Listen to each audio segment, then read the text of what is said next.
Seja bem-vinda ou bem-vindo a mais uma sessão do Congresso Acadêmico Unifesp 2020.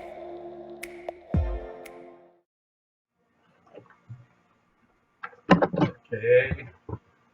Bom dia a todas e todos.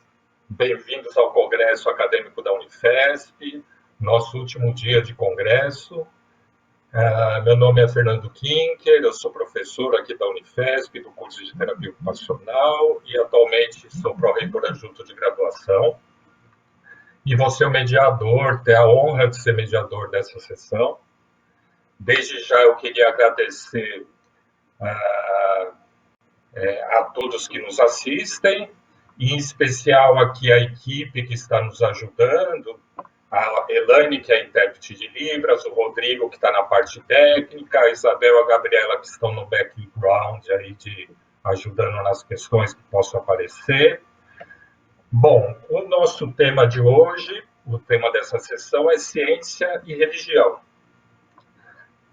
Por que esse tema é importante? Só para localizar as pessoas e possibilitar a participação. Bom, nós sabemos que o campo atual da ciência, um dos desafios fundamentais é dialogar com diversos campos do saber que não estão totalmente dentro da ciência. Esses campos de saber, e dentre eles, temos a cultura e a religião. Porque uma ciência hoje, para responder a problemas complexos, não pode se distanciar das dimensões que compõem a existência humana.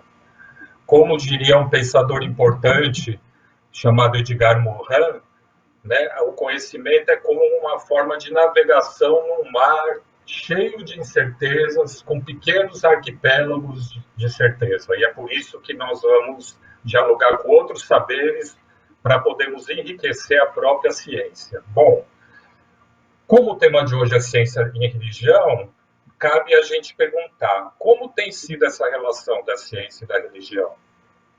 Como que essa relação tem contribuído, né, para o ser humano produzir sentidos para a vida coletiva? Como ela tem favorecido por uma convivência saudável, para a tolerância, a solidariedade, uma vida com intensidade, em momentos, inclusive em momentos de crise como esse que nós estamos passando por conta da epidemia. Bom, para a nossa mesa, que vai trabalhar um pouco essas questões, nós temos aqui algumas autoridades religiosas, né, que têm em comum o fato de terem dedicado sua vida à luta pelo bem comum em suas diversas áreas de atuação. Então, com muita honra e prazer, eu vou apresentá-los aqui, fazer um breve resumo, brevíssimo, da trajetória deles, e depois eu vou explicar como que nós vamos fazer aqui a ordem, tá, das falas, porque, felizmente, temos todos aqui presentes. Queria, em primeiro lugar, em nome da Unifesp, dizer que é uma honra e um prazer imenso estar podendo participar dessa mesa com vocês, né, e que a universidade, na verdade, se enriquece muito e fica muito honrado com essa possibilidade. Bom, nosso primeiro convidado é o Rabino Davi Weitman, que nasceu na Bélgica, frequentou academias talmúdicas em Israel, França e Nova York, graduou-se em 79 como juiz de corte rabínica, quando chegou ao Brasil. Fundou o Centro Judaico Shabá Morumbi e, 2 anos depois, estabeleceu a instituição beneficência israelita TIA.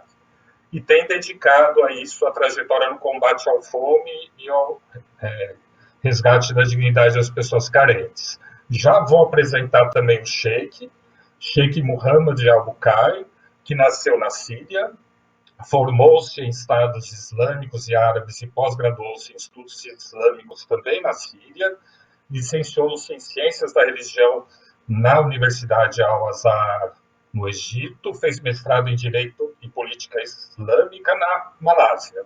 Está no Brasil desde 2007 e foi fundador e vice-presidente da Associação Oásis Solidários para a Ajuda de Refugiados, é sheik da Mesquita Brasil e é diretor da União das Entidades Islâmicas.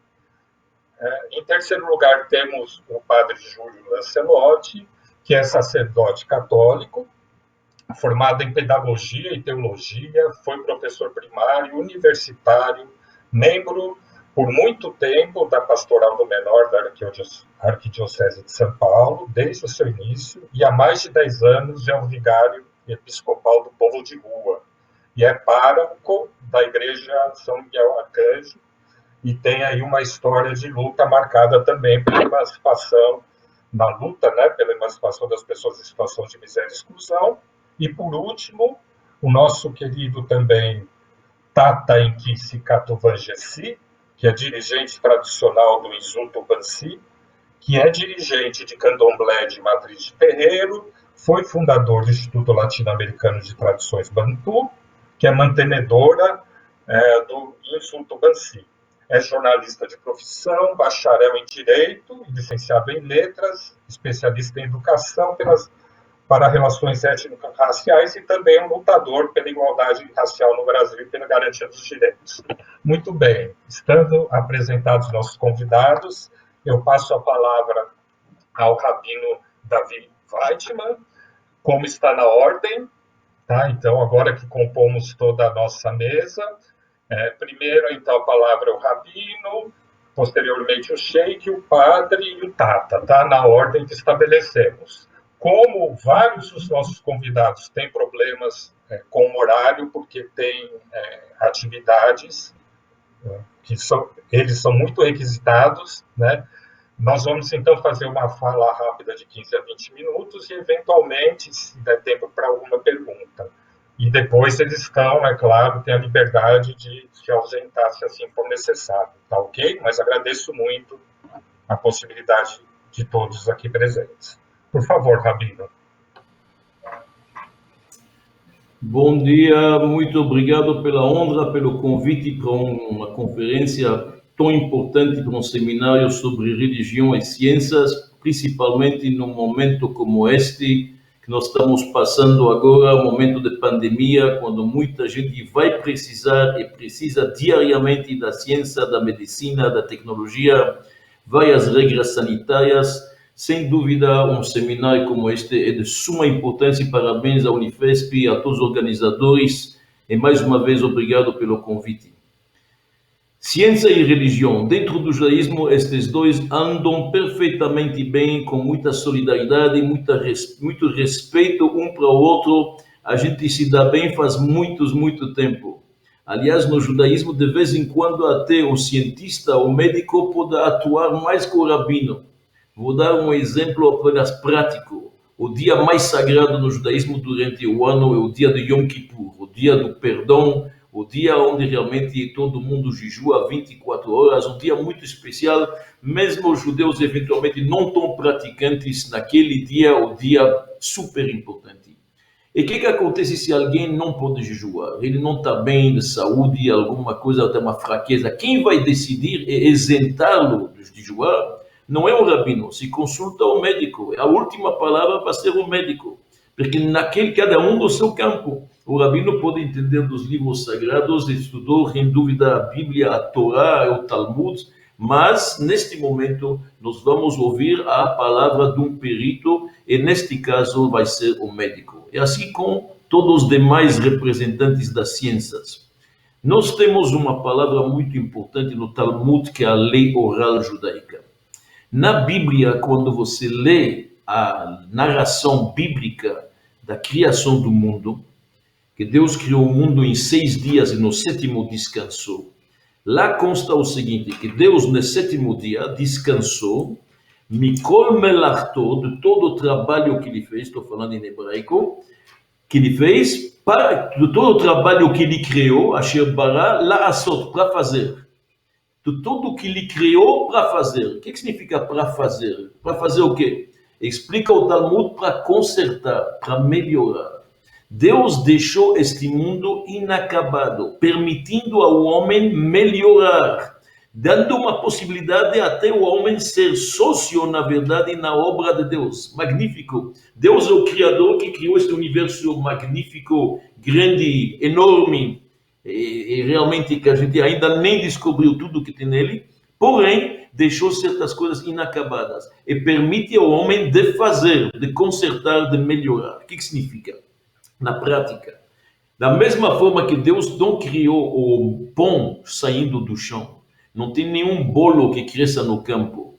Crescem, na verdade, cereais. Você pega o trigo e a cevada, você vai colhendo, moendo, fazendo farinha, depois assando, sai o pão. Esta parte é o homem que faz. A mesma coisa as roupas, não vêm prontas. A gente tem que tecer, na verdade, o fio e fazer, e depois costurar, e assim diante sai a roupa. Assim também, em tudo que tem neste mundo, o homem pode melhorar e ser sócio de Deus, e acrescentar, e facilitar, e isto é a ciência, a tecnologia. Deus inspira certas pessoas merecedoras para aprender, se aprofundar mais nas ciências, nas tecnologias, para poder melhorar a condição do homem. Tem certas doenças que o homem deve encontrar a cura. Claro que é uma inspiração divina, mas é a própria vontade de Deus que o homem participa. É interessante, muitas religiões demoraram muito para permitir ao médico curar o doente, achando se ele está doente, é a vontade de Deus, não vamos mexer. Então, durante muitos séculos, muitas grandes religiões demoraram para permitir. Na Bíblia judaica consta claramente que quem cuida da doença é o médico, tem que consultar o médico, porque esta é a vontade de Deus. Deus quer que a gente participe. Então, tem doenças, o homem descobre a forma, na verdade, de curar, que é a medicina, tecnologia, melhorar cada vez mais, vacinas e assim diante.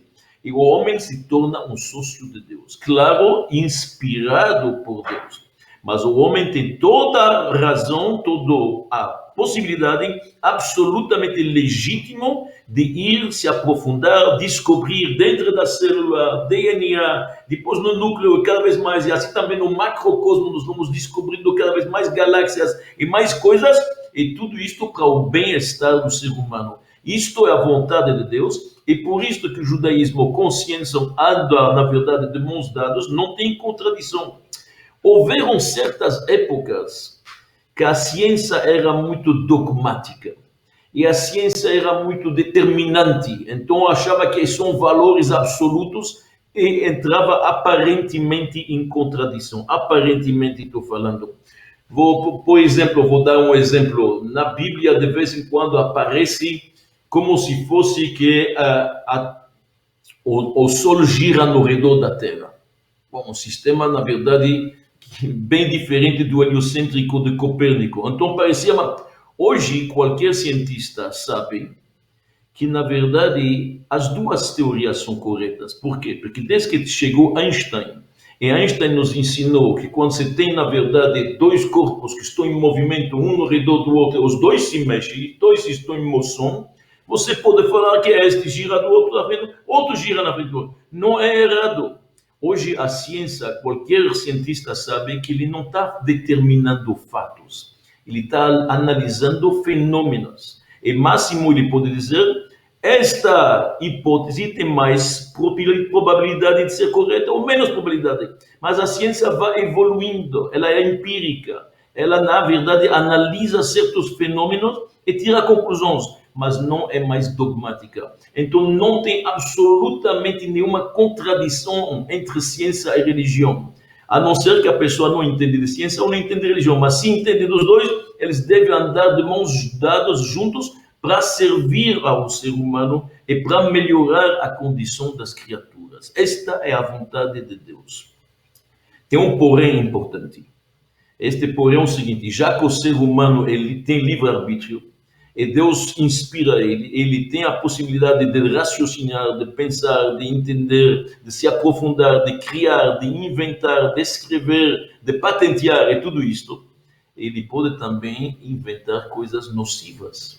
O ser humano tem uma boa inclinação de humanidade. Nós somos feitos de alma e de terra. De vez em quando puxa para coisa boa, de vez em quando abaixa para coisa não tão boa. Então, o ser humano tem que se cuidar neste livre-arbítrio, usar o conhecimento científico para beneficiar o homem. Isso é o que é importante. Nós temos um episódio disso na Bíblia. Todo mundo conhece o episódio de Caim e Abel, que Caim, num certo momento de raiva contra Abel, acabou matando ele. Foi o primeiro assassino, infelizmente, neste universo, na humanidade. 7 gerações depois, um bisneto de Caim, se chama Tuval-Caim na Bíblia. Tuval-Caim significa melhor que Caim. Por quê? A Torá descreve ele que foi o primeiro ferreiro, foi o primeiro serralheiro que trabalhou, na verdade, o ferro e fez armas. So ele falou, eu sou melhor que Caim. Meu bisavô, quando matou Abel, fez isso com as mãos, não sabia como fazer. Eu criei armas. Já que ele era um serralheiro, ele usou para fazer armas. E isto foi ruim, infelizmente. Porque um serralheiro pode fazer uma faca para matar, ou pode fazer um bisturi para salvar, para um cirurgião.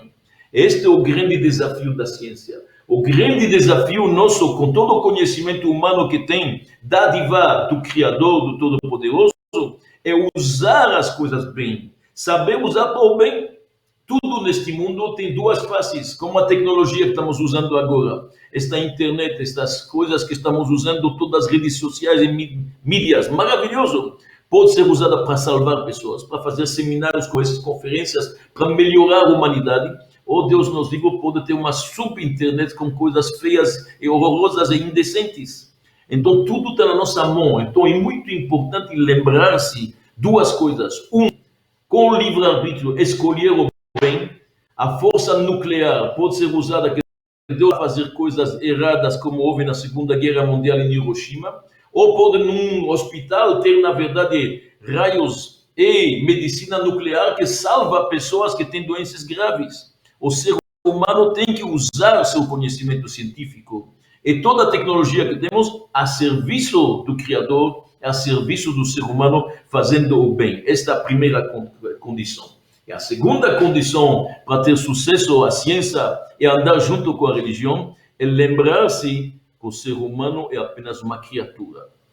Jamais o cientista, ou seja, o homem que ganhou o prêmio Nobel, pensar que ele é Deus. Ele é apenas uma criatura. Deus o inspira, Deus o permite inventar, Deus dá para ele força, mas vamos lembrar bem que ele não é o Criador. No Talmud está escrito que se juntam todos juntos, todos os cientistas do mundo, no laboratório só, não serão capazes de criar um mosquito a partir do nada. Pode criar mosquitos a partir de larvas, ovos, criar seres a partir de filhotes, a partir, na verdade, de sêmen, tudo é possível. Mas a partir do nada, somente o Criador. Deus criou este universo ex nihilo, a partir do nada. Isto jamais o ser humano será capaz de copiar. Então é importante lembrar-se as nossas limitações. Isso é muito importante. Seres humanos inspirados por Deus, com uma dádiva extraordinária de raciocinar, de se aprofundar, de inventar, de descobrir uma série de coisas que já existem na vida. Estamos apenas revelando o que já tem. Deus já colocou tudo isso na criação do mundo. E nós estamos revelando, levando à tona para poder ver isto e aproveitar. Então, que Deus ajude que realmente neste momento que nós nos encontramos, momento crucial, importantíssimo para a humanidade, realmente precisamos de ciência, dos médicos devotos, como eles estão, e merece aqui todo o nosso respeito, uma bênção grande para todos eles, que Deus proteja eles, que eles tenham saúde, e que possam logo encontrar a cura desta pandemia, em geral de todas as coisas ruins, para todos terem saúde e possamos viver num mundo de paz e de harmonia. Amém. Vamos deixar um tempo para as perguntas, como foi falado, eu acho que é interessante o debate, eventualmente, se tem alguma pergunta, eu estou disposto aqui a responder, por favor. Ok. Eu anotei aqui, nós vamos ter que dividir bem o tempo, né? Mas eu acho que tem uma questão que os demais, posteriormente, também vão poder responder, que diz respeito um pouco a como que as práticas religiosas têm lidado com a saúde física e mental, e também aquilo que o Rabino já trouxe um pouco, que como que lidar com essas dimensões diferentes da religião e da ciência, que o Rabino mesmo disse que não vê contradição, mas vê como colaboração. Né? Então, se o Rabino puder falar um pouco também dessa questão de como essas práticas religiosas, né, contribuem para a saúde física e mental, por favor, Rabino. Perfeito, perfeito. A primeira coisa é importante lembrar que o judaísmo, eu acredito todas as religiões, falam que o corpo é o veículo que carrega a alma. Alma é energia divina. E ela se expressa através do corpo. Na alma tem o poder de visão, mas quem enxerga é o olho, quem anda é o pé, quem se mexe é a mão. O corpo ele é sagrado, porque ele carrega algo, um invólucro tão grande. E o corpo tem que ser bem conservado. Por isso é importante, pelo judaísmo, treinar o corpo, fazer exercícios, cuidar da saúde. Tudo isto é super importante. Maimônides, século XII, um dos maiores rabinos que nós temos e também um dos maiores expoentes, foi médico do sultão, do vizir, na época escreveu mais de 16 obras de medicina que foram usadas várias universidades medievais. Maimônides escreve que ter o corpo saudável faz parte, na verdade, do serviço a Deus. Está servindo a Deus. Se você estraga seu corpo, você não consegue servir Deus. Então é importante manter a saúde do corpo saudável. O Maimônides escreve para seu aluno, aliás, o Sheikh é da Síria, ele tinha um aluno grande na Síria que se chamava Ibn Waqnin. Ele escreve para ele que a medicina é uma das artes mais nobres como servir o Criador. Assim ele escreve. Então é importante fazer exercícios, cuidar, e qualquer assunto no judaísmo que precisa escolher entre a religião e a saúde prevalece. Por exemplo, nós não comemos carne suína, um judeu. Mas vamos ver que o médico diz, para a saúde precisa? Come. Para a saúde tem que transgredir o Shabbat, o Yom Kippur? Transgrede. A saúde sempre vai prevalecer, porque Deus quer que tenhamos um corpo saudável para poder servi-lo. Isto é simples, é muito claro, é muito óbvio. A mesma coisa com a saúde mental. Não é só a saúde física apenas, mas a saúde mental é exatamente a mesma coisa. Uma pessoa tem problemas quaisquer, a religião vai dar prioridade à saúde. Antes de mais nada, qualquer coisa, isto é certeza. Alguma outra dúvida, por favor? Ok. Então, Rabino, eu, na verdade, queria agradecer, né, a presença do senhor. Eu sei que o senhor também tem problemas de horário e os demais aqui também. Eu queria depois, então, avançar um pouquinho para que todos possam acompanhar um pouco as demais falas, tudo bem? Eu queria agradecer muitíssimo o Rabino, né? Na verdade, acho que ele falou questões essenciais, inclusive nessa relação ciência e religião, inclusive que ele não vê contradição, e mesmo que houvesse contradição, nós perguntaríamos, né? A contradição também faz parte da existência humana. Eu queria, pela ordem aqui, né, nós colocamos, porque o Sheikh também tinha manifestado a necessidade, né, de se ausentar, e o Padre Júlio também vai ter que se ausentar antes. Eu queria, pela ordem da programação, o Sheikh é o próximo convidado, né? Então, eu queria passar a palavra do Sheikh, ele sendo breve a fala, nós já passamos logo em seguida, imediatamente, para o Padre Júlio, tudo bem? Para que a gente possa contemplar a necessidade de horário de todos e seguir um pouco a programação como estava colocada. Podemos fazer assim? Então, queria passar, peço a compreensão, por favor, de todos vocês, queria passar a palavra para o Sheikh. Bom dia a todos. Eu quero também cumprimentar a todos com a nossa saudação islâmica. Assalamu alaikum wa rahmatullah. Que a paz de Deus esteja com todos vocês. Primeiro, eu quero agradecer esse convite, agradecer ao Unifesp pela iniciativa, pelo esse congresso acadêmico, pelo convite. Eu agradeço a todos os colaboradores que estão trabalhando agora para transmitir a nossa mensagem dessa sexta-feira abençoada, que eu desejo para todos nós, se Deus quiser, uma sexta-feira abençoada e um bom conhecimento para todos nós, se Deus quiser. E depois disso, eu quero também destacar um pouco sobre trazer esse tema também para o mundo acadêmico, a ciência e a religião. Eu acredito é muito importante, porque até hoje, muito tempo, muitas pessoas sempre pensaram que existe uma certa contradição ou conflito entre a religião e a ciência. E, claro, isso baseado em tudo aquilo que aconteceu na Europa no século XVI e esses problemas e conflito realmente, que foi mais com a igreja do que com a religião.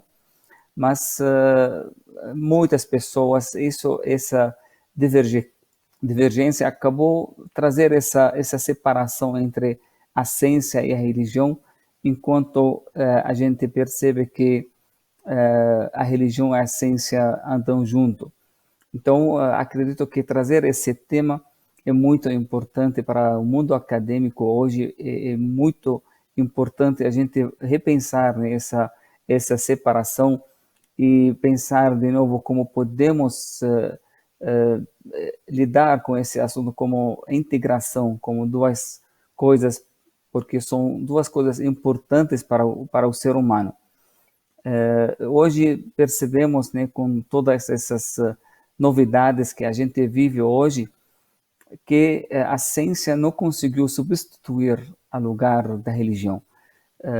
O lugar da religião, o ser humano ficou vazio, esse lugar ficou vazio, por mais que vivenciamos hoje em dia um momento muito avançado tecnologicamente na ciência de tudo, mas mesmo assim esse vazio que tem no ser humano pela espiritualidade ainda existe. Por mais que anos atrás profetizaram que a religião vai embora porque já chegamos ao auge, né, do ser humano, chegou um nível muito avançado, até pessoas assim profetizaram que Deus morreu e outros como Fukuyama, né, profetizou que esse é o fim da história no seu livro, que a democracia já da sistema político e também essa ciência, assim, outras áreas, eles vão trazer o bem-estar do ser humano. Ele não precisa mais procurar a religiosidade, a espiritualidade, porque já ficou no auge. Hoje, mais do que nunca, né, depois de tudo isso, nós percebemos que isso aqui não foi certo. Isso aqui foi uma injustiça, né? O ser humano, ele precisa, sim, essa espiritualidade, esse vazio ainda existe. Toda a tecnologia, toda a ciência que a modernidade trouxe para nós, ele não consegue preencher esse lugar que foi reservado para a religião. Falando agora em relação ao Islã e a ciência, eu posso dizer que a relação entre a ciência e a religião islâmica nunca foi uma relação da inimizade ou um conflito.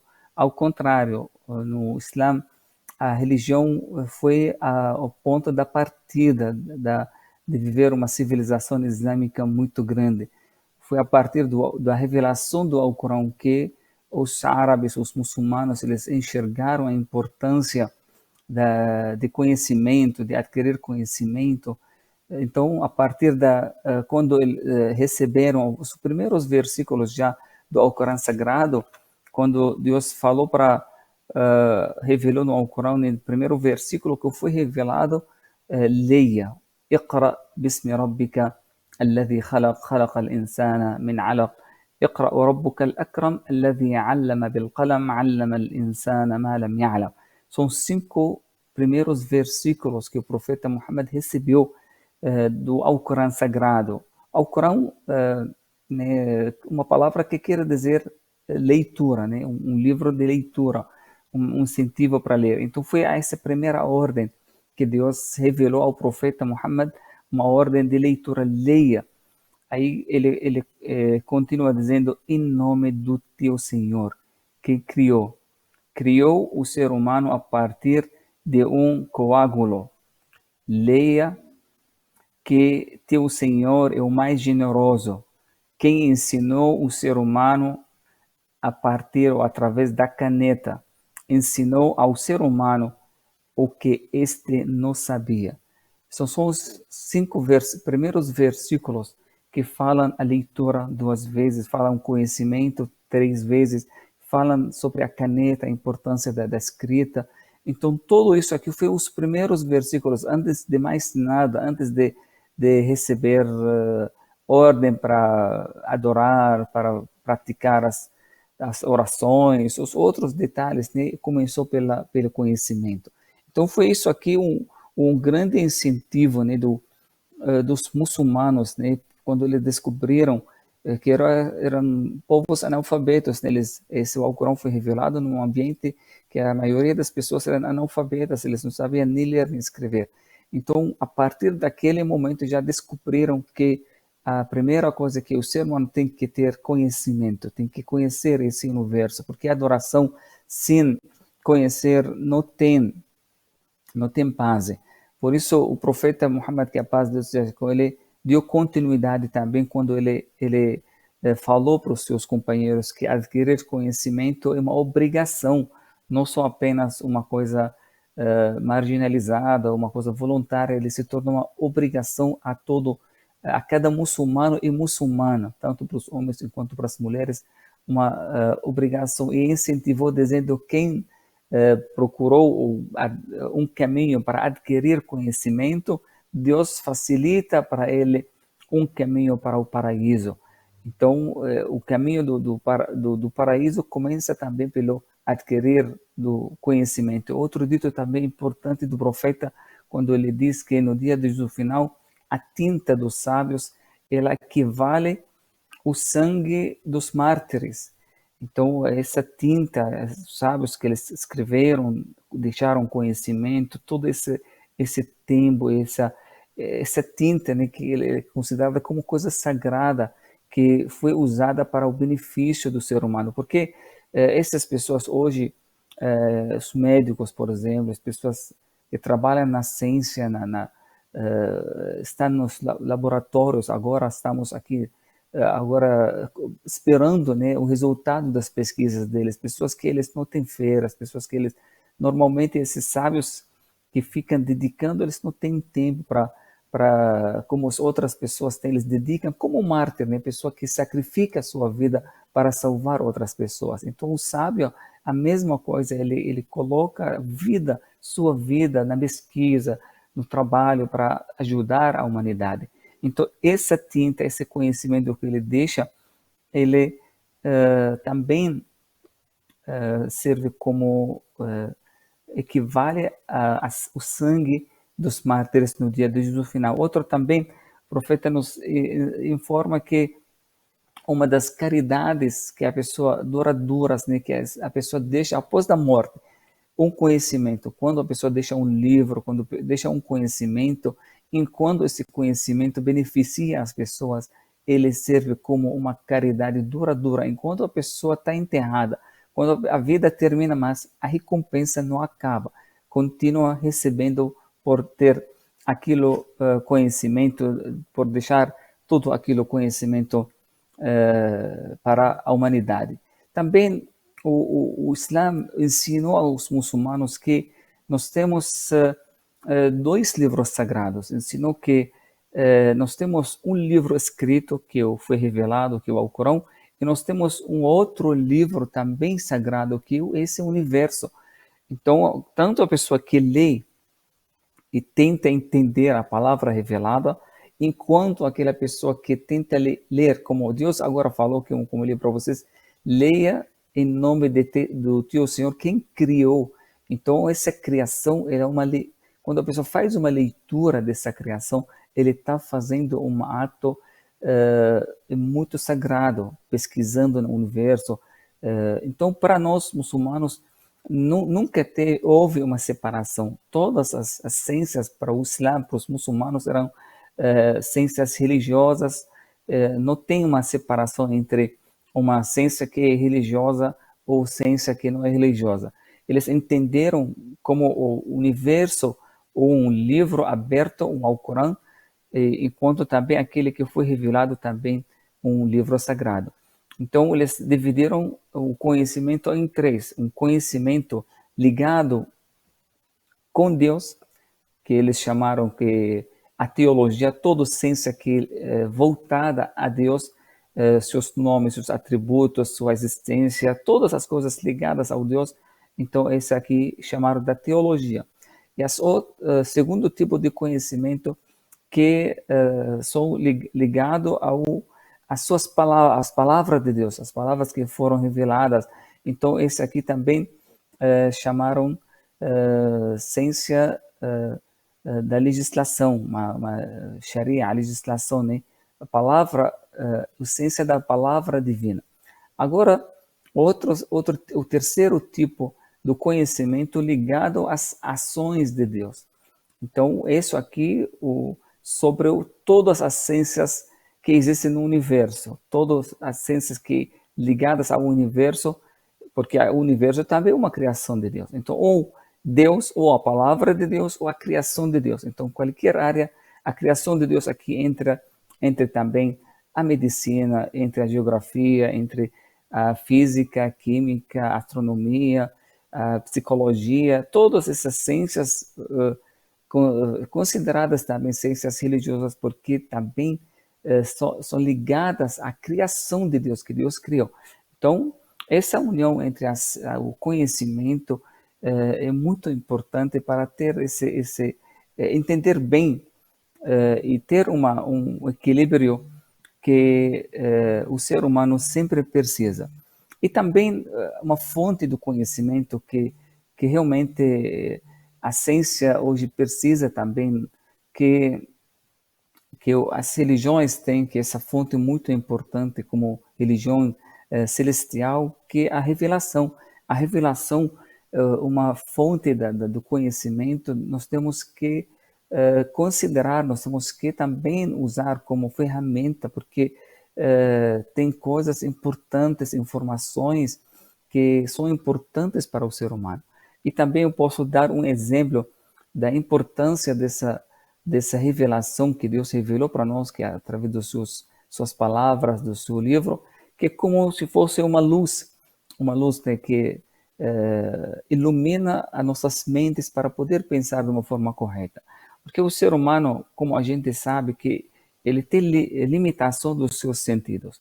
Por exemplo, a visão, por mais que ele é forte, pode ser saudável, pode ser uma ferramenta muito poderosa, mas mesmo assim ela não consegue enxergar ser uma luz. Se você entra na sua casa, por exemplo, à noite e não consegue enxergar nada no seu quarto se acender a luz. Claro, o problema não está na sua visão, não está nos seus olhos, porque nossa visão, nossos olhos não estão preparadas para ver as coisas sem uma luz. Então, a importância da luz para nossos olhos é fundamental. Então, as nossas mentes também, nosso raciocínio é muito poderoso, uma grande dádiva que Deus nos criou para nós. Mas mesmo assim, ela não consegue enxergar sem uma luz. A nossa mente não enxerga o invisível, enxerga só o visível. Não enxerga o futuro, não consegue profetizar o futuro, não sabe o que após a morte que tem. Não sabe o passado, até o passado bem antigo. Nós temos muitas teorias, mas não temos certeza sobre o nosso passado, sobre o nosso futuro. Então, todas essas informações, nosso raciocínio, nossas mentes não estão preparadas. Então, o que a gente precisa para enxergar bem essas verdades? Precisa uma luz.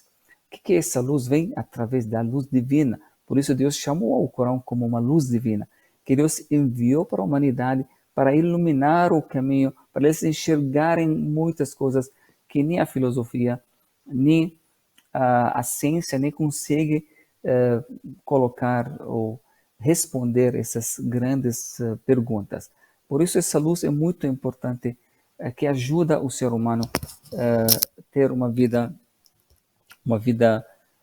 equilibrada. Então, esses fatores são muito importantes para que a gente entender como o Islã ele nunca tem uma separação, um conflito entre o que é científico, o que é um espiritual. Nós lemos, por exemplo, na história islâmica, nós temos muitos grandes nomes, né, como, por exemplo, Al-Biruni, né, dos grandes sábios de todos os tempos, né, como Al-Jahiz. Al-Jahiz, um dos filósofos muçulmanos que viveram no século IX, que ele colocou os primeiras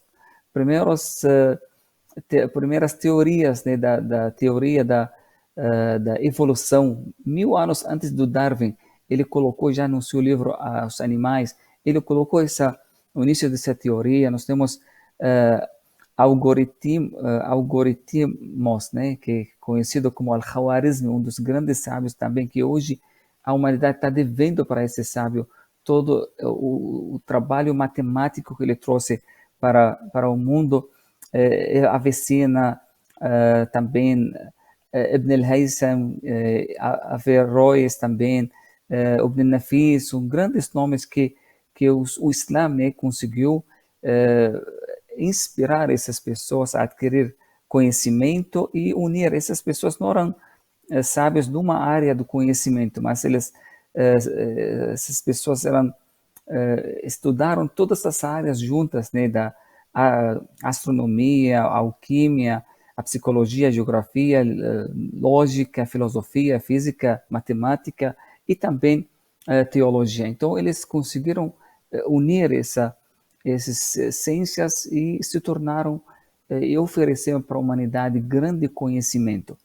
Então, podemos dizer hoje, eu não, acho que o tempo já está voando, mas tem muita coisa ainda para falar, mas eu vou resumir para finalizar a minha fala, que o que nós temos que saber que a religião e a ciência existe uma ligação muito forte e nunca pode ser contraditório, porque são duas áreas, né? A ciência procura as coisas do universo, as coisas materiais, enquanto a religião mexe com uma outra área, mexe com o ser humano. Então, o ser humano, que ele vai mexer com a ciência, a religião cuida desse ser humano, para que essa ciência seja usada de uma forma correta. Deus diz nesse primeiro versículo: leia em nome do teu Senhor. Então, quando essa leitura, esse conhecimento, ele é adquirido na luz da religião, da luz divina, então essa ciência se torna uma ciência benéfica, que traz benefícios, evita qualquer danos que podem trazer.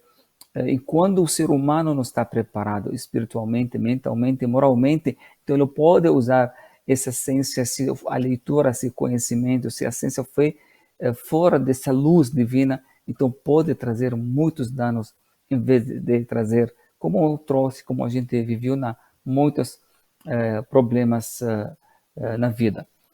Então, sempre eles andam juntos, existe uma harmonia, um respeito, e nunca pode ser uma contradição entre a ciência e a religião.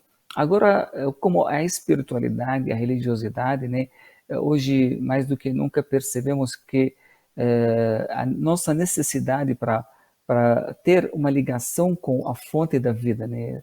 O que significa uma pessoa hoje nessa pandemia, nessa crise da saúde que estamos vivendo? O que significa uma pessoa ter uma ligação com Deus? Ele tem ligação com a fonte da vida, a fonte da força. Então, a pessoa que tem essa ligação, que diz, nós muçulmanos repetimos a palavra Allahu Akbar muitas vezes por dia, só na oração 17 vezes repetimos, 5 orações. Então, quantas vezes? Por quê? Porque quando você fala Allahu Akbar, quer dizer Deus é maior. Então, Deus é maior de qualquer problema, de qualquer vírus, de qualquer doença, de qualquer dívida, de qualquer desemprego, de qualquer problema que você pode enfrentar da sua vida. Na hora que você fala Allah é maior, então isso aqui traz para você uma certa tranquilidade, uma certa assim, felicidade, traz para você uma segurança, né, para a sua vida, porque hoje há um medo que pode estragar qualquer felicidade do ser humano. Então, acho que o tempo já tá voando, eu não quero falar mais do que isso, eu quero agradecer essa oportunidade, eu quero desejar muito sucesso para todos, para esse congresso, muito obrigado pelo convite, que Deus abençoe todos vocês, que a paz de Deus esteja com todos vocês. Muito obrigado, Sheik, uma simpatia também, a Unifesp agradece muito. Eu vou passar imediatamente a fala para o Padre Júlio, porque ele também está fazendo um grande esforço para conseguir o tempo de estar aqui, então eu vou deixar que um conjunto de questões venham posteriormente, e antes do Padre Júlio, eu queria só passar um recado aqui da nossa reitora, a professora Soraya Ismaili, que mandou especialmente um agradecimento, um abraço, diz que se sente muito honrada com a presença de vocês. Isso tem a ver até com uma questão que surgiu de todos, porque na ciência a mulher cada vez mais está presente, e vários perguntaram aqui, que é algo para a gente discutir depois, como que também nas vossas religiões a presença da mulher pode se fazer de forma também importante. Ok? Passo, por favor, agradeço muito, Sheik, muito obrigado. Passo imediatamente para o Padre Júlio, a quem também agradeço profundamente.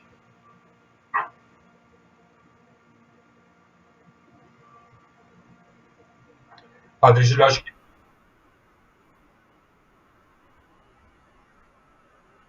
tem um botãozinho.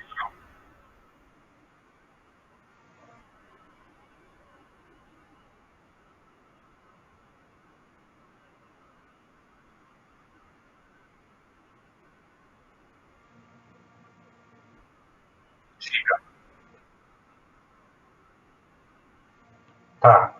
Tem que apertar o botãozinho aqui do microfone, não é isso? Tem um botão.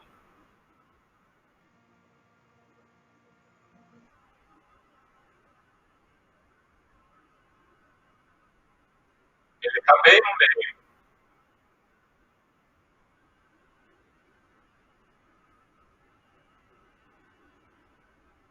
Tá.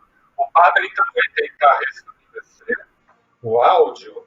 Então, o Tata, na verdade, estava preparado para ser o último, mas eu vou solicitar a compreensão dele e pedir para que ele inicie a fala, enquanto a gente vai tentando restabelecer ali a conexão com o Padre Júlio. Pode ser, Tata? Por favor. Bom, eu gostaria de cumprimentar a todas e todos participantes desse Congresso Acadêmico 2020, empreendido pela Universidade Federal de São Paulo, Unifesp, e cumprimento em especial a reitora, a professora doutora Soraya Ismaili, e em seu nome saudar todo o corpo da Universidade Federal de São Paulo, o professor Fernando, que modera este diálogo, e também cumprimentar os irmãos das convicções filosóficas religiosas, o Rabino, que já fez a sua fala, o Sheik também, o reverendíssimo Padre Júlio Lancelotti, que vai nos brindar com a sua fala sempre acolhedora. O Padre Júlio Lancelotti é um incansável acolhedor, protetor espiritual, religioso e social da nossa imensa população de rua, desprezada criminosamente por esse Estado opressor e desumano. Bom, e com isso eu fiz aqui algumas anotações no que se refere a uma mensagem sobre esse tema tão significativo. Eu vou primeiro começar a falar qual o significado da religião e sua relação com a ciência. dizendo que o padrão civilizatório no Ocidente, a partir do iluminismo, criou um cisma entre religião e ciência de forma ilusória. Todos os religiosos iniciados nos mistérios mais profundos de suas respectivas religiões sabem que não existe essa diferenciação e, ordinariamente, os avanços da física quântica têm aproximado e corroborado cada vez mais os axiomas científicos com verdades conhecidas pela religião universal. Pois, ao meu modo de entender, a diferença das formas de reverência ao divino é somente contingencial, em decorrências circunstanciais de espaço e tempo. A verdade é una, e a forma de se chegar a ela é variada. No candomblé, aspecto dessa integração entre ciência e religião são fundamentos de nossas celebrações. No Ocidente, tal como falei, ocorre a dicotomia ilusória entre ciência, cujo campo de atuação é o mundo fenométrico, e a religião que se ocupa do transcendente. E é exatamente nesse ponto que se opera uma notável distinção entre os padrões civilizatórios fundados nas bases étnicas, pois no candomblé, fundado na matriz cultural africana ou africanas, o mundo fenométrico não é separado e distinto de um campo divino. Não há uma dualidade. Esse mundo é a própria divindade manifesta. E por meio dela, ou dele, portanto, de forma científica, operamos as transformações no campo da atuação humana. No candomblé, há uma ciência de como chegar em outros aspectos do divino por meio de suas manifestações visíveis em âmbito mineral, vegetal e animal. De forma que não existe uma religação com o divino, conforme a etimologia da palavra religião, pois não há separação. Quer dizer, o candomblé entende que, baseado no pensamento africano, que nós não temos que nos religarmos a nada. Já nascemos conectados com as nossas divindades. A manifestação divina não está separada dos fenômenos no mundo. Contudo, conforme dito, há uma ciência milenar que faz as correspondências das qualidades das coisas para cientificamente provocar resultados no mundo. Isso os ocidentais passaram a chamar de magia, mas para nós é só isso o reconhecimento científico dos arquétipos relacionados a todas as manifestações no mundo físico ou do mundo físico. Em tempos de crise, como no momento com a quarentena, a religião e ciência são divergentes ou convergentes? A obtenção da cura, o aprimoramento étnico-moral, a lucidez e sabedoria são resultantes das manifestações do divino.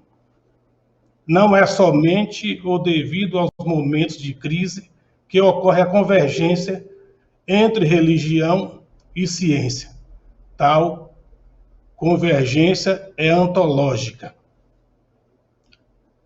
Entendo que a cura perpassa pela aplicação do entendimento humano sobre possíveis combinações de elementos vegetais, minerais, animais, capazes de restabelecer o organismo ao seu estado de equilíbrio. E isso, a meu ver, somente é possível pela inspiração em linguagem poética, mas que para mim tem o sentido. E esse sentido nos vem do hálito dos ancestrais, do sopro do divino ao nosso entendimento. E assim é nos demais campos da atuação humana. E são esses momentos que nos deparamos com a realidade da morte, com o medo e a angústia, e é o que estamos vivendo neste momento. Esse momento de pandemia, de crise de saúde sanitária que assola a humanidade. De forma que as religiões, sejam elas quais forem, são capazes de nos manter confiantes, resilientes e animados pela compaixão, por perceber de forma indubitável o mesmo destino para todos nós. O ambiente acadêmico é um espaço de discussão e, em sentido lato, um espaço de busca para a verdade. Por essa perspectiva, a pluralidade presente nas diferentes narrativas referentes ao divino é profícua tanto para a produção acadêmica, em um sentido estrito, como para aproximar essas diferentes visões para perceberem o que há de comum entre elas, pode convergir para o aprimoramento da humanidade em um sentido ético, tecnológico e moral, pois são aspectos convergentes que erroneamente aprendemos a separar. As tradições africanas, repito, ela não tem o sentido de religião ou do religare, porque já nascemos ligados com a ancestralidade, com o poder espiritual dos nossos antepassados, dos nossos ancestrais. Eu, mais uma vez, reitero os meus sinceros agradecimentos a toda a Universidade Federal de São Paulo por ter propiciado esse momento para que as tradições africanas no Brasil, que também enxerga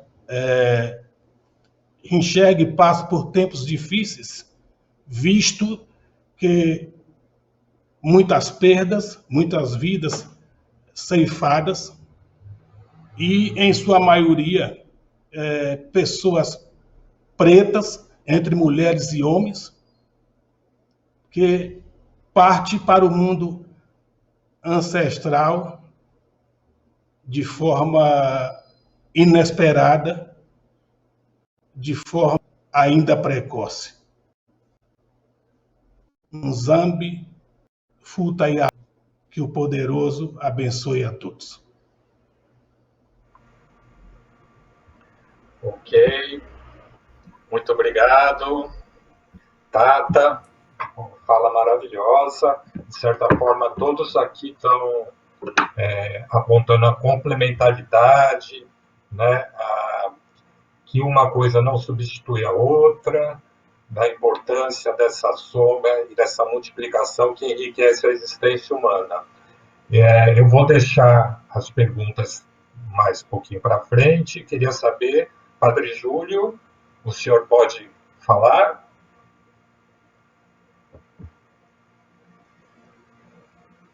Ainda tem algum problema com o microfone. Temos um problema com o padre, com o microfone do padre. Então, vou sugerir...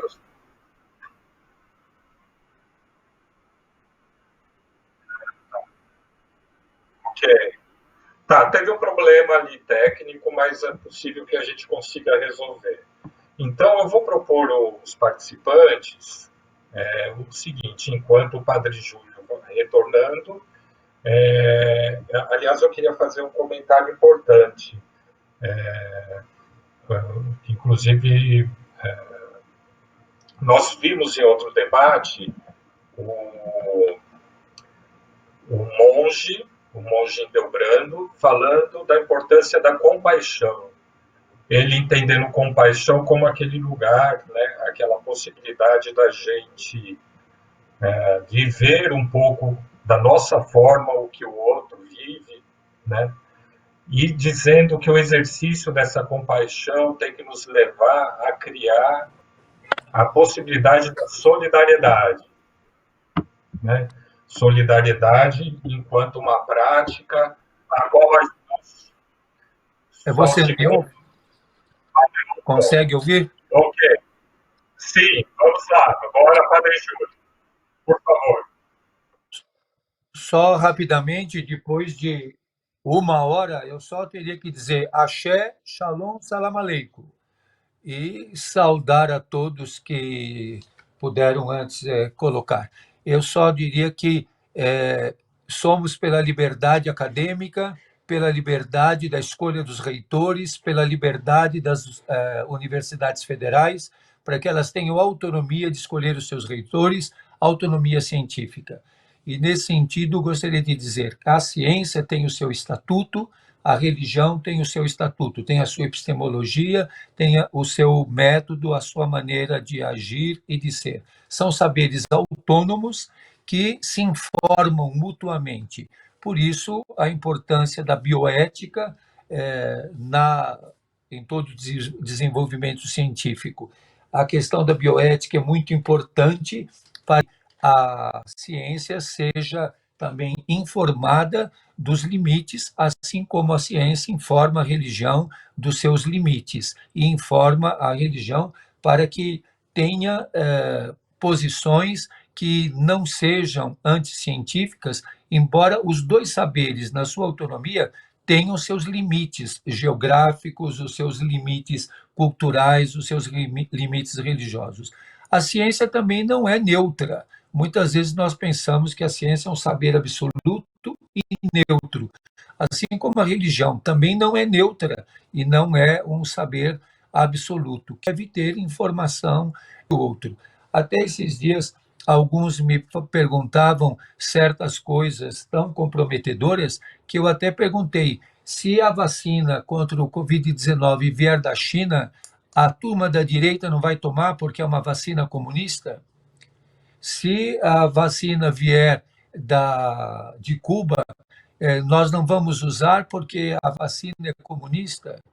Nós vamos perguntar se o cientista é ateu, se ele é religioso, se ele é defensor de das causas, qual é a posição dele na questão de identidade de gênero, para ver se eu vou tomar a vacina ou o remédio. Então, nós temos que buscar a autonomia, a importância da ciência, saber que não tem resposta para tudo, porque se tivesse, já teríamos encontrado um resultado e alguma coisa eficiente para pôr limite a esse sofrimento que o nosso povo vive.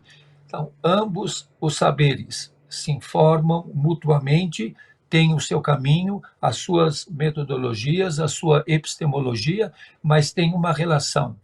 E essa relação não deve ser de conflito, nem de dominação, nem de imposição. Um informa o outro. Um informa o outro dos seus avanços, o outro informa o outro dos seus limites, da importância, por exemplo, de pensarmos dentro da bioética a questão da engenharia genética, a questão da manipulação genética, a questão de princípios éticos que devem estar orientando também a nossa pesquisa. Eu participei algumas vezes de comitê de pesquisa científica em hospitais, em institutos de pesquisa, e é muito importante perceber que a própria ciência tem os seus limites, assim a religião tem os limites. Ciência, informações da bioética. Faltou nessa mesa uma mulher, e como tivemos a saudação da reitora, poderíamos ter aqui uma representante de alguma das religiões, para que essa mesa não fosse tão religiosa e tão masculina, para que nós não alimentemos nunca a misoginia, mas que tenhamos muito presente que dentro do cristianismo, Deus é trinitário, não é binário. Saudação a todos. Muito obrigado, Padre Júlio, ótima fala. Eu queria até comentar aqui, como nós vamos passar aqui para uma conversa, né? Uma mensagem aqui que uma pessoa da plateia colocou, que aí eu não sei, ela tá dizendo que foi o Padre Júlio que colocou em outro momento, quando ele falou o seguinte, Padre, depois o senhor pode confirmar. Ele falou, eu sou ateu do Deus injusto, racista, homofóbico, machista. Isso talvez tenha a ver com essa questão que o padre levantou de que nada é neutro, né? Nem a ciência, nem a religião. E eu queria resgatar aqui a importante também contribuição do Tata, né? Porque ele, de fato, trouxe a perspectiva do respeito também, não só entre a religião e a ciência, como também entre as próprias religiões.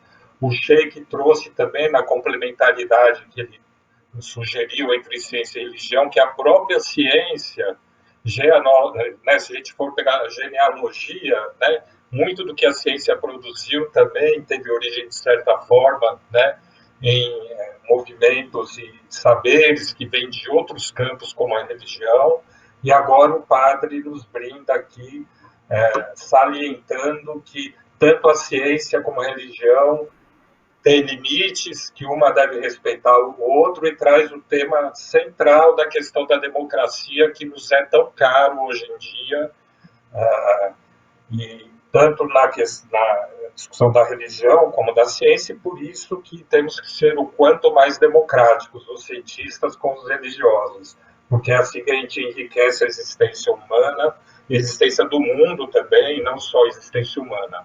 Eu queria só lançar uma pergunta ou duas para que, se possível, os convidados pudessem responder, tá? Tem uma observação aqui central, que é a seguinte, eu vou até ler. Se na essência todas as religiões convergem para o bem de forma altruísta e contemplam o conhecimento científico, de onde vocês entendem que surgiu essa dicotomia tão difundida entre ciência e religião? Seriam os interesses egoístas acirrados pelo poder de dominação? Então, essa é uma complexa questão. Acho que a gente podia somar essa à questão anterior, que foi também salientada e lembrado agora pelo padre, que é a questão do lugar do feminino, né? Tanto na ciência como na religião.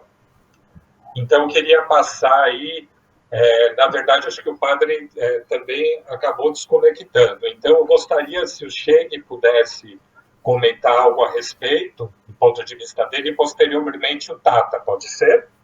Vamos lá? Sheikh, pode ser, Sheikh?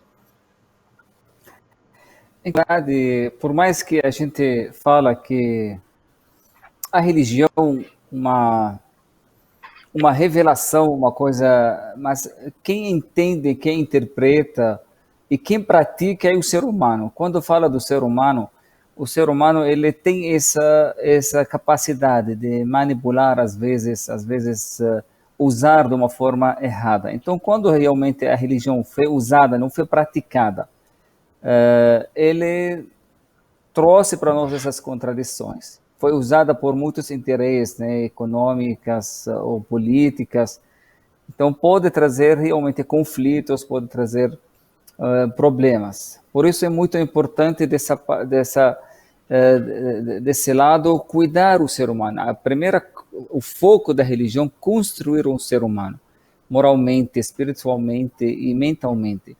Então, enquanto o ser humano está bem construído, o resto das coisas não vai, nada funciona, nem a democracia, quando o ser humano, porque ele tem essa capacidade, nem a religiosidade, porque ele manipula às vezes, ele se puxa para o seu lado. Então, esse aqui é o que realmente a gente sofre como seres humanos. Por isso é importante, eu sempre falo que o ser humano precisa de 3 coisas, além de ensinar, educar e também purificar. Essa purificação que a religiosidade e a espiritualidade trouxe para nós é muito importante para complementar a construção de um ser humano que representa Deus aqui na Terra. Ok. Tata, gostaria de comentar essas questões? Sim, olha, o pensamento africano, né, somente advindo dos nossos mais velhos, que são os detentores dos saberes e fazeres ancestrais, não acreditamos nessa coisa do bem e do mal.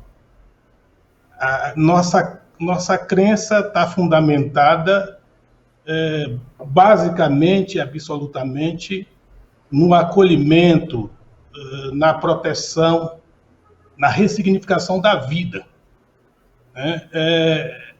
Entendemos que essa coisa do bem e do mal foi criada como uma forma de dominação. E foi justamente isso, essa dominação, que adentrou no continente africano e dizimou culturas, subverteu a ordem, né, de vida própria do povo africano, e como uma forma de impor o seu pensamento, né, em detrimento daquele que já existia, e que é o de procurar ver o ser humano e tratar ele como tal, e não como simplesmente um objeto que você consegue manipular. Portanto, esse mesmo pensamento, ele permeia as comunidades tradicionais, os povos que reergueram e reconstruíram no Brasil o candomblé. Quando vêm os povos transplantados do Atlântico, ou traslados do além Atlântico, para o nosso país. No entanto, o fundamento está mais, sobretudo, na proteção das pessoas, que é o que acontece nesse momento difícil da vida humana, né? Nessa atual conjuntura em que o mundo passa, e, sobretudo, o Brasil, onde os povos de terreiros que estão acostumados a estar juntos, né, nos seus espaços, nas suas comunidades, se abraçando uns aos outros, né, compartilhando, né, a força espiritual, né, e agora se vê numa situação tão complicada. Mesmo assim, com todas essas complicações, o nosso carinho, o nosso afeto, é o afeto também empreendido pelo matriarcado, né, que é o fundamento de direção das comunidades de terreiro, que nos ajuda a passar por toda uma dificuldade que somos vítimas neste momento. Ok, grato, Tata. Nós temos também, nós temos muitas questões relacionadas pontos que talvez sejam pontos de atrito históricos entre as ciências e as religiões, por exemplo, como que se deu origem da vida e tantas outras questões que estão sendo aqui colocadas, que acredito, e aí eu queria, na verdade, responder essa pergunta, reforçando a ideia de que a gente também, né, para o enriquecimento tanto da religião e da ciência, é fundamental que possamos trabalhar com as contradições, conviver com as contradições e não acirrar o conflito entre elas. Nesse aspecto, eu vou tomar liberdade de poder fazer outras questões, tá? Nesse tempo que nos resta aqui. Uma delas diz respeito à comunidade LGBTQIA+, né?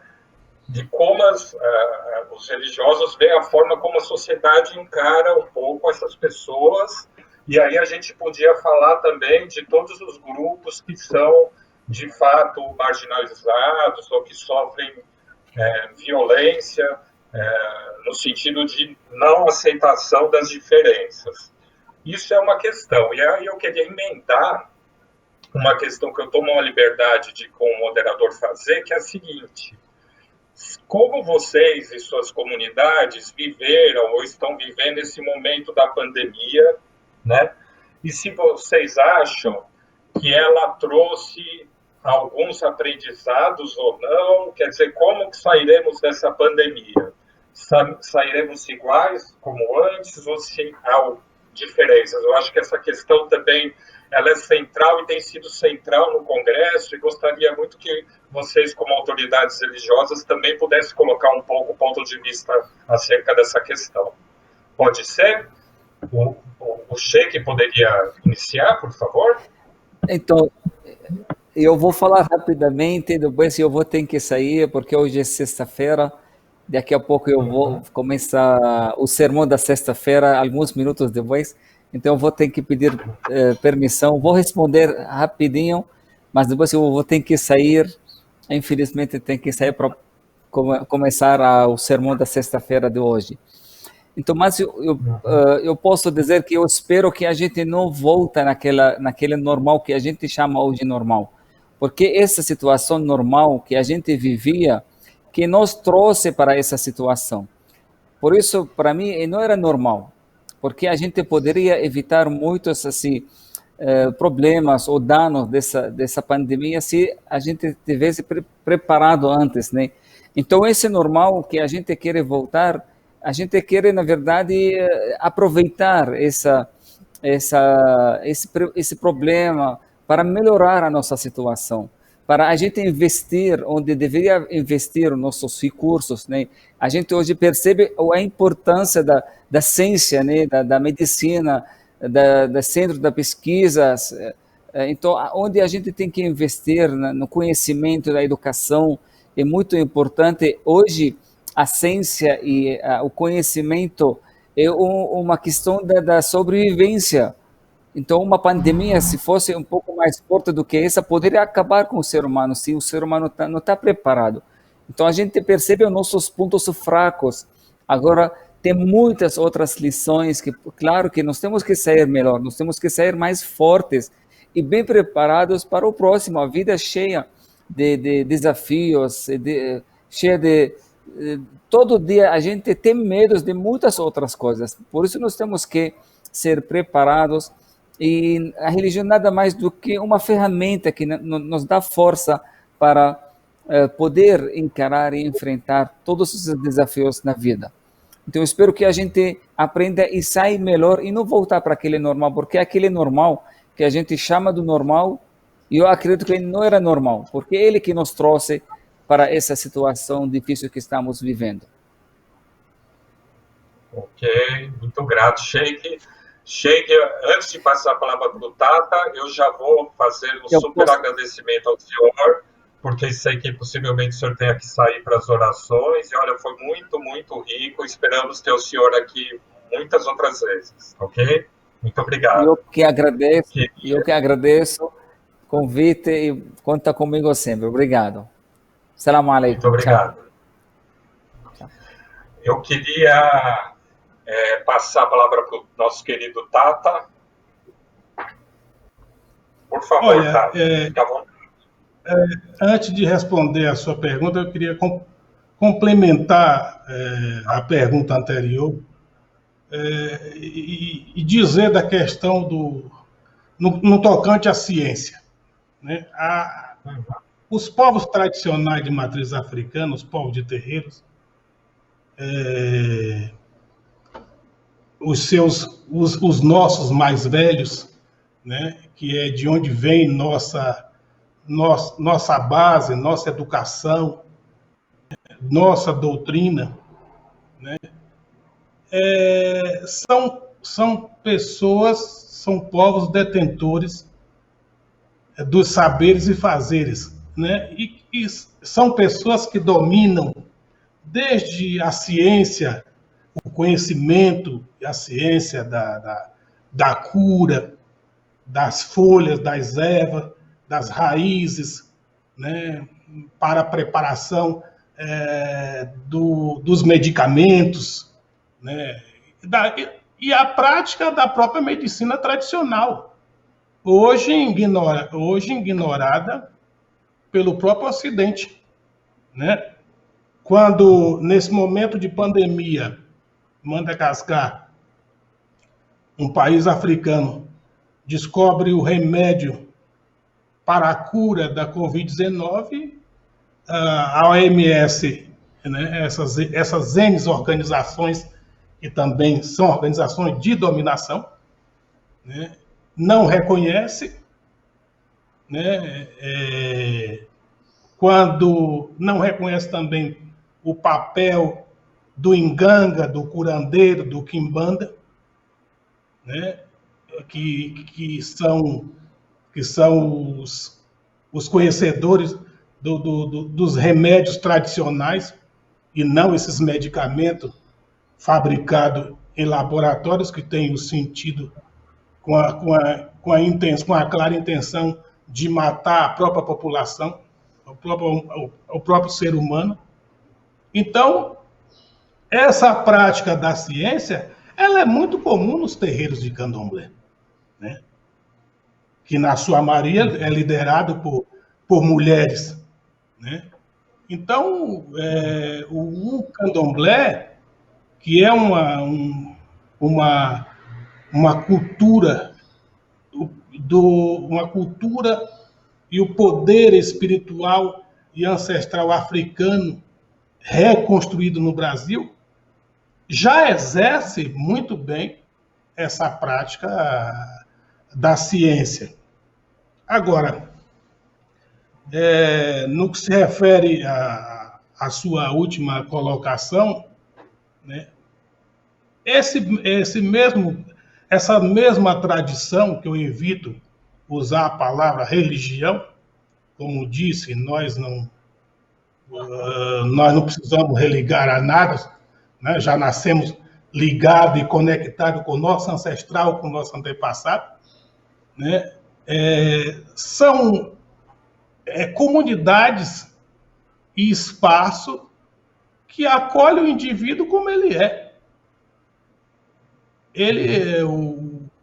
O nosso entendimento não é o que é indivíduo, o que é que o indivíduo, a forma como ele chega nos espaços. Muito pelo contrário, recebe o indivíduo, o ser humano, na sua naturalidade. E isso é um pressuposto dos inquice, orixás, né, voduns, caboclos, guias encantados. Então, não existe, de forma alguma, qualquer tipo de ignorância às pessoas pelo que ela é, na sua naturalidade. Muito pelo contrário. Essas pessoas são excluídas de outras denominações e são acolhidas nos espaços tradicionais de terreiros, nos terreiros de candomblé. Então, o apoio, né, e o acolhimento humano é fundamental das tradições africanas e, sobretudo, os terreiros de candomblé. Ok. Tata, muito, assim, muito linda, né, sua colocação, acho que tanto com relação ao nome religião, mas sobretudo com relação à necessidade, à abertura, né, para acolher as pessoas e para poder perceber a potencialidade delas, de todas sem exceção, e que essa possibilidade de exercer, né, o contato, desenvolver possibilidades é o que enriquece o mundo e o próprio universo. Né? Então, eu queria agradecer muito. A fim de finalizar, eu só queria dizer o seguinte, né, que eu acho que nós passamos aqui por várias falas muito interessantes abordando essa relação da ciência e da religião, e creio que uma das questões que, para mim, pelo menos, ficaram claras, pululando aqui na minha cabeça, né, como uma luz, um choque, é que talvez o que nos una muito, né, chamemos de religião ou de comunidades de crença e religião, seja a questão que a gente pode chamar de ética, né? Ética no sentido de que pensamos crenças e ciências, né, que possam produzir o bem comum, a melhoria da vida das pessoas, o enriquecimento da existência das pessoas, a produção de sentido. Então, ética nesse sentido de que a gente só vai conseguir coisas boas para nós se pudermos que todos consigam comunitariamente, né, construir coisas boas para o universo, né? Então, acho que isso é o nosso ponto principal de contato. E esse ponto não há contradição nenhuma que possa derrubar ou que desatar essa perspectiva ética com que nós trabalhamos. Queria super agradecer o Tata, que é, na verdade, um grande colaborador da Unifesp, né, que tem sido a Rayane, pró-reitora de extensão, e outras pessoas têm tido muito contato com o Tata, e a gente é muito agradecido por isso, tem nos ensinado muito.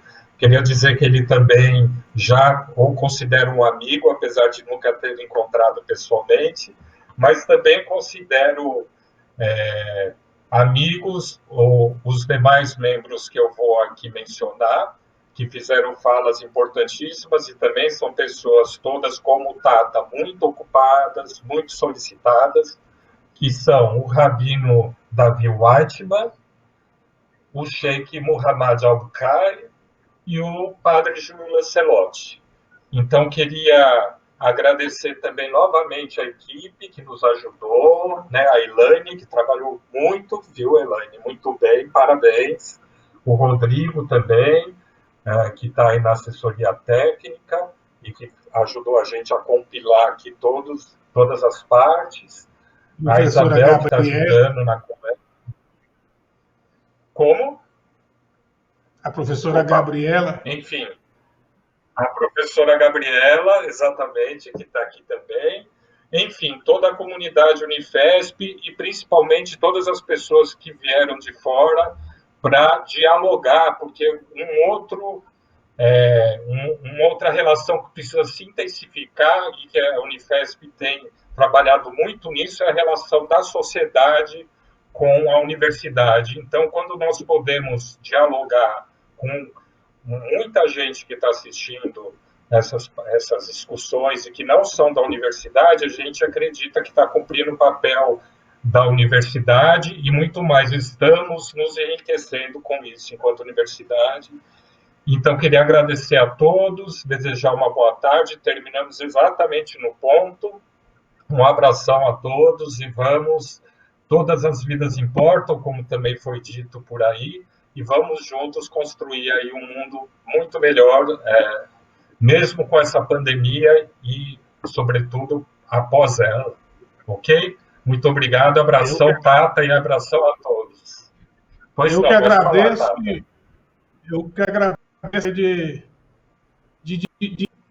de registrar o papel da Unifesp, né, que ela sai eu sempre digo que a Unifesp ela sai daquela condição de elitismo e se volta para as comunidades, né? E este ano 2020 o Brasil foi contemplando com diversas variadas ações da Universidade Federal de São Paulo, empreendida pela PROEC, pela professora Raiane Assunção, Renata Gonçalves, Davis Nkosi, né, a professora Gabriela e tantos outros magníficos professores, como o senhor também, Fernando Kinker, e tanto que tem contribuído e levado a voz da universidade para espaços como o próprio terreiro, que é espaço também de produção de conhecimento. E essa visão da Unifesp, esse voltar para as comunidades e voltar, sobretudo, para os terreiros, é de suma importância. Muito obrigado e tenha uma boa tarde e que esse congresso seja iluminado e pela força dos nossos ancestrais, nossos antepassados. Não, muito obrigado, Tata. Muito obrigado a todos. O congresso continua, temos ainda muitos. Ainda bem que o congresso tem sido um sucesso, também graças à participação das pessoas de fora e, com certeza, das pessoas que compõem a comunidade acadêmica. Muito obrigado, paz para todos e uma boa tarde.